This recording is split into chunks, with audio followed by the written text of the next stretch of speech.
2010 में जब Yong Dong Hyuk ने स्क्विड गेम का विचार दुनिया के सामने रखा तो क्या हुआ? जिंदगी और व्यवसाय में सबसे बड़ी समानता है बदलाव। आत्मा पहले child age, then young age और उसके बाद ओल्ड एज में जाने के बाद दूसरा शरीर धारण करती है। वैसे ही आपका आज का आइडिया कल का ग्लोबल फेनोमिनन बन सकता है, लेकिन कैसे? इस पॉडकास्ट सीरीज में हम बात करेंगे अमेज़न पर अवेलेबल किताब कुरुक्षेत्र टू बोर्डरूम के 5वें और महान भागवत गीता के दूसरे अध्याय सांख्य योग के 13वें श्लोक का, जो हमें 6 बिजनेस मैनेजमेंट लर्निंग बताता है, जो ये रहा आपकी स्क्रीन पर। इस श्लोक और बिजनेस मैनेजमेंट लर्निंग से सबसे नजदीकी उदाहरण जो हमारे पास आता है वो है स्क्विड गेम्स, और इसके डायरेक्टर की कहानी। क्या वक्त था, क्या साहस था और क्या धैर्य रहा होगा। शुरुआत करते हैं इसके पहले पॉइंट से, ऑर्गेनाइजेशनल एडेप्टेबिलिटी। 2010 में जब योंग डोंग ह्यूक ने स्क्विड गेम्स का विचार दुनिया के सामने रखा तो उन्हें हर जगह से सिर्फ ठुकराया गया। लंबी निराशा हाथ लगी। 10 साल के अथक संघर्ष के बाद वो इसे फाइनली 2019 में नेटफ्लिक्स पर लाने पे कामयाब रहे। 2021 में नेटफ्लिक्स पे लॉन्च होने के 1 महीने के भीतर ही इसे पूरे विश्व में 111 मिलियन कस्टमर ने देखा, जो इसे उस वक्त का सबसे बड़ा और सबसे सफल शो बनाता है। ये एक बहुत बड़ी कामयाबी थी। बदलाव और सही वक्त का इंतजार ही एक बड़े व्यवसाय का आधार होता है। Succession planning and leadership transition. 2010 में जब स्क्विड गेम्स को नेटफ्लिक्स ने स्वीकारा तो इसके डायरेक्टर ने इसे पूरी आजादी और नए विचारों के साथ तैयार किया। स्क्विड गेम्स की टीम में कई ऐसे कलाकार और टेक्नीशियन शामिल थे जो दुनिया में विश्व में पहली बार इस तरह के प्रोजेक्ट पे काम कर रहे थे, और शो की स्टार कास्ट में पहली बार ली जंग जे ओटीटी प्लेटफॉर्म पे आए। उन्हें मनाया गया, तैयार किया ओटीटी प्लेटफॉर्म पे आने के लिए, और उनके अभिनय को पूरे विश्व में सराहा गया। सही नेतृत्व नए चेहरों और नए विचारों को मंच देता है। यहीं से क्रांति की शुरुआत होती है।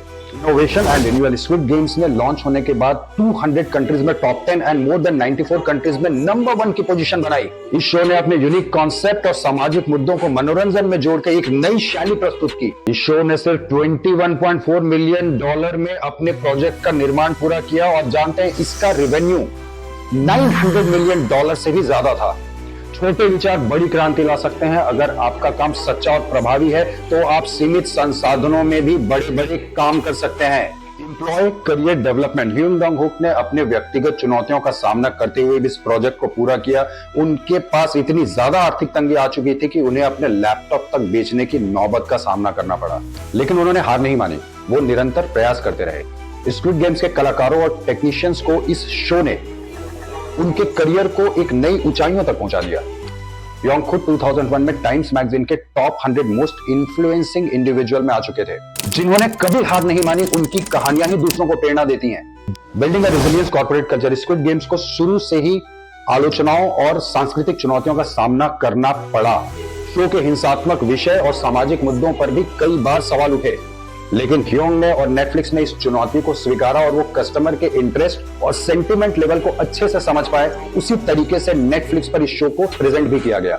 इस शो की पॉपुलैरिटी के बाद दक्षिण कोरियाई कल्चर को एक नई पहचान मिली, और आपको शायद ये विश्वास नहीं होगा कि इस शो के आने के बाद दक्षिण कोरियाई म्यूजिक को 1 बिलियन का बूस्ट मिला था। हर आलोचना आपको मजबूत बनाती है अगर आप उससे सीखने का प्रयास करते रहें।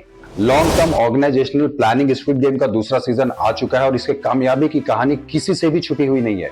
नेटफ्लिक्स ने इस शो को एक ब्रांड के रूप में प्रस्तुत कर दिया है, और इस शो के मर्चेंडाइजिंग और अन्य मार्केटिंग टेक्निक्स ने इस शो को एक ग्लोबल फेनोमिनन बना दिया है। शो के लॉन्च के बाद स्क्विड गेम्स के थीम्स पर आधारित गूगल सर्च को 1000% का ग्रोथ मिला, और इससे जुड़े हुए मर्चेंडाइजर ने $100 मिलियन से ज्यादा का रेवेन्यू जनरेट किया। ये अपने आप में एक बड़ी उपलब्धि है। दोस्तों, स्क्विड गेम की कहानी सिर्फ एक शो की सफलता नहीं, बल्कि इंसानी हौसले, धैर्य और जुनून की मिसाल है। ये दिखाती है कि जब सपने बड़े हों और इरादे मजबूत, तो ठुकराए जाने का दर्द भी आपको रुकने नहीं देता।